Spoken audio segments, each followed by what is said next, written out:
সম্প্রতি বাংলাদেশের টুথপেস্টে মাইক্রোপ্লাস্টিকের বিষয়টি আলোচনায় এসেছে। কিছু গবেষণায় টুথপেস্টের নমুনায় মাইক্রোপ্লাস্টিক পাওয়া গেছে। শুধু টুথপেস্ট নয়, আমরা প্রতিদিন যে বোতলজাত পানি পান করি সেখানেও মাইক্রোপ্লাস্টিকের পাওয়া গেছে। কিন্তু প্রশ্ন হলো, এগুলো আমাদের শরীরে কিভাবে ক্ষতি করে?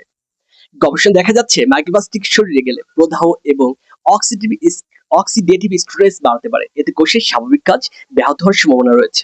এছাড়া হরমোনের ভারসাম্য, থাইরয়েড এবং প্রজনন স্বাস্থ্যের উপরও এর সম্ভাব্য প্রভাব নিয়ে গবেষণা চলছে। আরো কিছু গবেষণায় মাইক্রোপ্লাস্টিকের সঙ্গে হৃদরোগ এবং রক্তনালীর সমস্যার সম্পর্ক পাওয়া গেছে। ক্যান্সার নিয়েও গবেষণা হচ্ছে। তবে একটা বিষয় খুবই গুরুত্বপূর্ণ, মাইক্রোপ্লাস্টিক খেলেই ক্যান্সার, হৃদরোগ বা স্ট্রোক হবে এখনো সেটা প্রমাণিত নয়।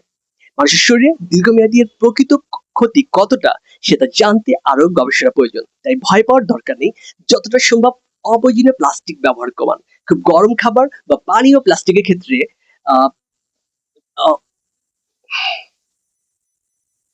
যতটা সম্ভব অপ্রয়োজনীয় প্লাস্টিকের ব্যবহার কমান। খুব গরম খাবার বা পানীয় প্লাস্টিকের পাত্রে রাখবেন না। সম্ভব হলে পানি ও খাবার সংরক্ষণে কাঁচ ও স্টেনলেস স্টিলের পাত্র ব্যবহার করুন। আর টুথপেস্টের ক্ষেত্রে মাইক্রোপ্লাস্টিক আছে কিনা সেটা নিয়ে আতঙ্কিত না হয়ে বিশ্বস্ত ও মানসম্মত ব্র্যান্ড বেছে নিন। মাইক্রোপ্লাস্টিক নিয়ে আতঙ্ক নয়, সচেতনতাই সবচেয়ে গুরুত্বপূর্ণ। বিরতি গুরুত্বপূর্ণ মনে হলে অবশ্যই শেয়ার করুন। আসসালামু আলাইকুম।